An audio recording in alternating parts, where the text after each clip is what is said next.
Hi guys, may buntag. It's not my first time here sa akong work. Ah, Kinabuhi sa usa ka inahan nga pobre diri sa Leyte, Isabel. Kaya ako karon nagtrabaho bantay og bata. Nara ang alaga uban sa akong baby.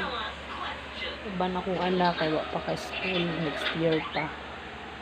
Sa kalisod sa panahon kinahanglan mo abag sa bana.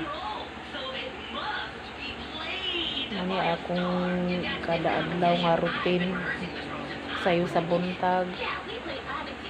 Matag sayo, maghikay, kay duty.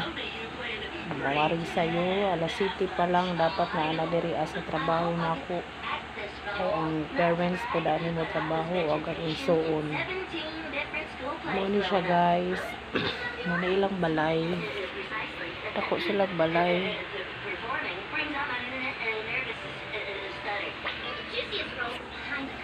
Please support my vlog guys. Daghang salamat.